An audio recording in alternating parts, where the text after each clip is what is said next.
طب نبی میں ایک خاص موضوع پہ بات کریں گے۔ ویسے تو جو لوگ تھوڑا سا مطالعہ کرتے ہیں جانتے ہیں سدرہ کی جو نسبت ہے، میرے نام کی جو نسبت ہے سدرۃ المنتہا، تو وہ یقیناً واقف ہوں گے اس بیری کے درخت سے جس کا ذکر قرآن حکیم میں کئی دفعہ آیا، اور یقیناً اس کو مقدس مانتے ہیں ہم اپنے عقیدے اپنے ایمان کے مطابق۔ تو آج ذرا طب نبوی کی نظر سے اس پھل جس کا اللہ تعالیٰ خود ذکر کرتے ہیں اس کے فوائد جاننے کی کوشش کرتے ہیں کہ اس میں کیا کیا راز پوشیدہ ہیں، اور یقیناً اس میں رہنمائی ہماری کریں۔ ہمارے ساتھ موجود ہیں آغا عباس صاحب۔ السلام علیکم آغا صاحب۔ وعلیکم السلام۔ آغا صاحب، بڑی انٹرسٹنگ بات آپ نے مجھے آف ایئر بتائی جب آپ کہنے لگے کہ دو مختلف طرح کے بیری کے درخت ہوتے ہیں، جنگلی بھی ہے اور دوسرا وہ جو باغ میں اگتا ہے، تو کیا دونوں کی تاثیر اور خصلت اور اس کے فوائد میں فرق ہے؟ بسم اللہ الرحمن الرحیم۔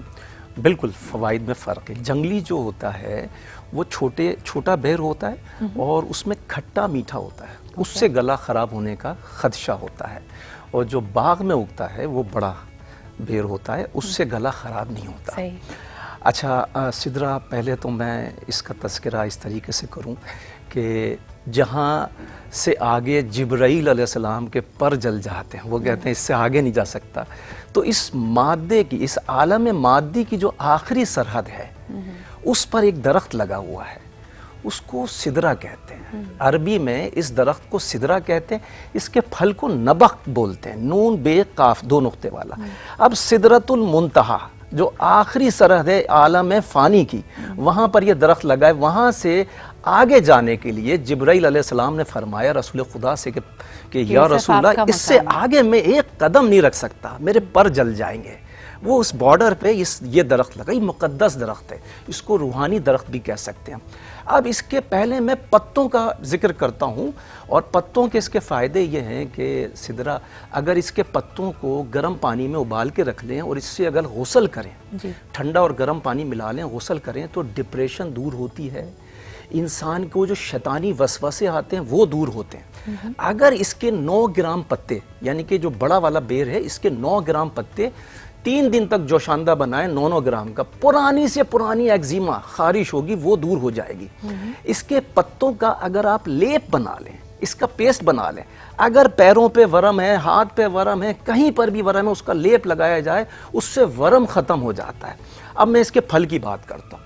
عارضہ قلب کے مریض کے لیے، معدے کی جلن کے لیے، معدے کی گیس کے لیے، جگر کے لیے، یہ سمجھ لیں جادوئی ڈاکٹر، جادوئی شفا کا یہ موجب بن جاتا ہے یہ پھل۔ اچھا، اب میں اس کے رس کی بات کرتا ہوں۔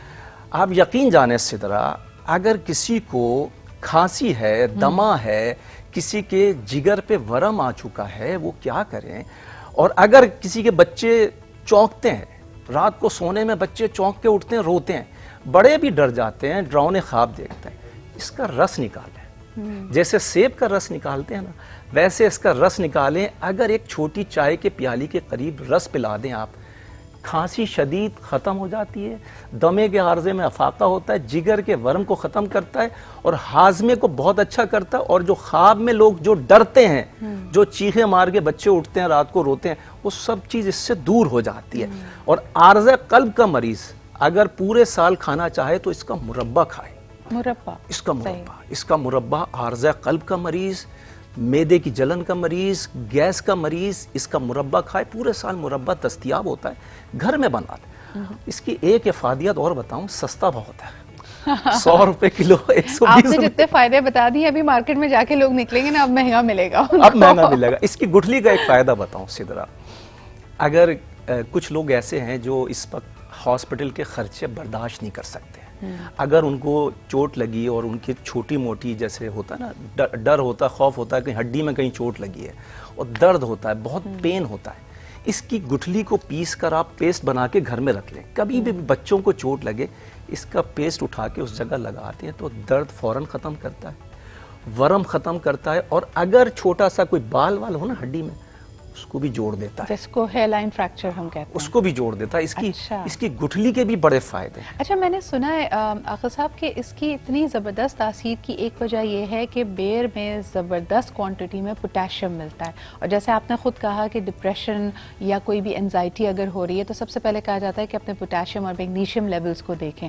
تو اس کی یہ پوٹیشیم لیولز اس کی سب سے بڑی بینیفٹ ہے. دیکھیں, اس میں پوٹیشیم لیول بھی زیادہ ہے, آئرن بھی زیادہ ہے ماشاءاللہ, اس میں فاسفورس, کیلشیم, اس میں فائبر, اور اس میں ایک چیز ہوتی ہے جسے مطلب سمجھ لیجئے کہ کروٹین بھی کہتے ہیں, وہ بھی اس میں ہوتا ہے جو ہاضمے کو درست رکھتا ہے.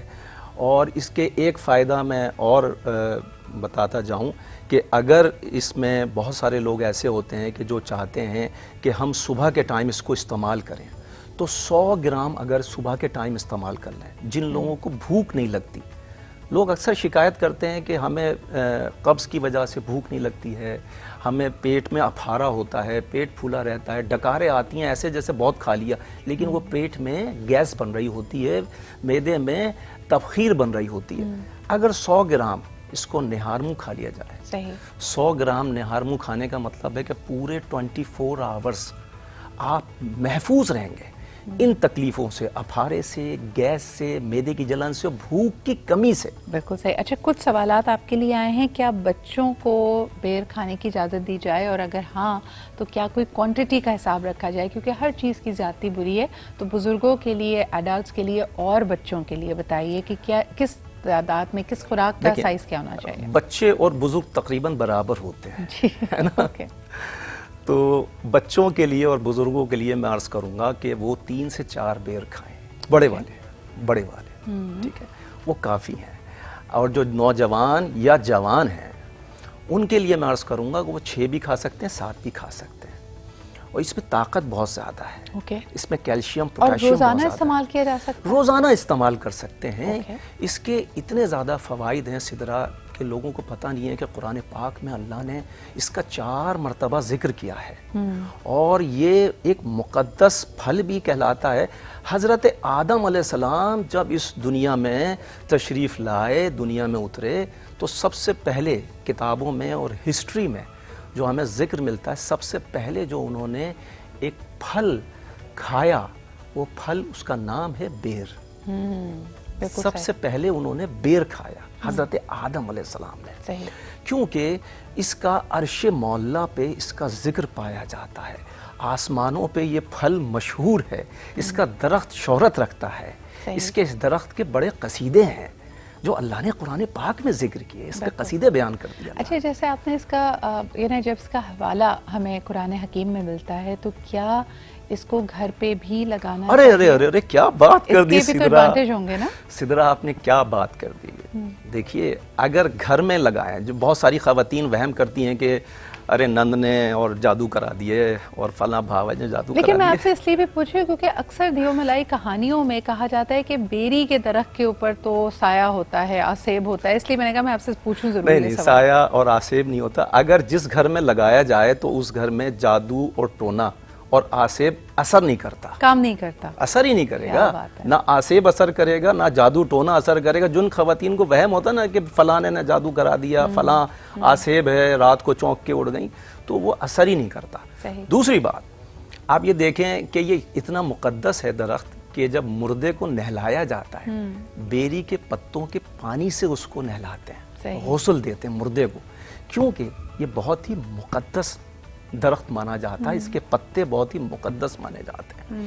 اور گھر میں جن لوگوں کے روزگار میں تنگی ہے, جن لوگوں کے گھر میں نحوست کی وجہ سے لڑائی جھگڑے ہوتے ہیں, نہ اتفاقیاں ہوتی ہیں, سدرا میرے تجربے میں ہے, میں نے تقریباً بہت سالوں سے میں لوگوں کو بتا رہا ہوں, اگر آپ کے گھر میں نا اتفاقیاں ہیں, لڑائیاں ہوتی ہیں, جھگڑے ہوتے ہیں, میاں بیوی میں اتفاق نہیں, اگر بچے اگر کہنا نہیں سنتے, یقین کریں میں نے ان سے کہا آپ بیر کا درخت لگائیں, یہ اتنا مقدس ہے. جب انہوں نے اپنے گھر میں بیر کا درخت لگایا اور جب اس نے پھل دینا شروع کیے, آپ یقین کریں پھل جب دینا شروع کیے تو واقعی اس کے 100 گنا فائدے تھے، لیکن جب تک اس نے پھل نہیں دیے 50% فائدے تو لوگوں نے اس کے محسوس کیے اپنے گھر میں۔ صحیح۔ آغا صاحب کیونکہ ہم اس سبجیکٹ پہ ہیں، مجھے بتائیں کہ آم کے حوالے سے کہا جاتا ہے کہ پہلے 5 سال یہ درخت پھل نہیں دیتا، بیری کا درخت اگر ہم لگائیں تو کتنے عرصے میں پھل دینے لگتا ہے؟ دیکھیے پھل جو ہے تقریباً 5 سال کے بعد یہ دیتا ہے، 6 سال میں 7ویں سال میں دیتا ہے۔ جنگلی جو بیر ہوتا ہے وہ جلدی دے دیتا ہے، لیکن جنگلی جو بیر ہے اس کی افادیت ذرا کم ہے۔ صحیح۔ اور جو یہ میں باغ کا پھل بتا رہا ہوں، بیر بتا رہا ہوں، اس درخت کی افادیت بھی زیادہ ہے اور اس پھل کی افادیت بھی زیادہ ہے، اس کے پتوں کی افادیت بھی زیادہ ہے اور اس کی گٹھلی کی افادیت بھی زیادہ ہے۔ چھوٹے والے بیر کی تو گٹھلی ہی بہت چھوٹی سی ہوتی ہے نا، اس کی گٹھلی بھی بڑی ہوتی ہے۔ اس کی گٹھلی کا پاؤڈر بنا کے اگر گھر میں رکھیں گے اس کے بھی فائدے، وہ بھی شفا یابی دیتی ہے۔ گٹھلی بھی نہیں پھینکنی چاہیے اس کی، جیسے کھجور کی گٹھلی نہیں پھینکتے ہیں اسی طرح بیر کی گٹھلی بھی نہ پھینکیں۔ اکثر تو دیکھا گیا ہے کئی گھروں میں ان کو پھر جمع کر کے اس کو تسبیح کے دانے بھی بنا لیا جاتا ہے۔ کیا کہنا ہے، واہ واہ واہ۔ وہی والی بات ہے کہ جن جن چیزوں کا اللہ تعالیٰ نے ذکر کیا ہے، جن کو ہم اپنے عقیدے اپنے ایمان کے مطابق مقدس مانتے ہیں، اس میں ہر چیز میں ہمارے پاس تاثیر موجود ہے۔ آغا صاحب بہت بہت شکریہ، آپ کے لیے بڑی ساری فرمائشیں آ گئی ہیں۔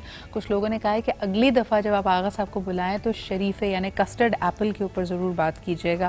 میں نے کہا ہاں اتنے سارے موضوعات ہیں لیکن انشاءاللہ تعالیٰ اس کو ہم کور ضرور کریں۔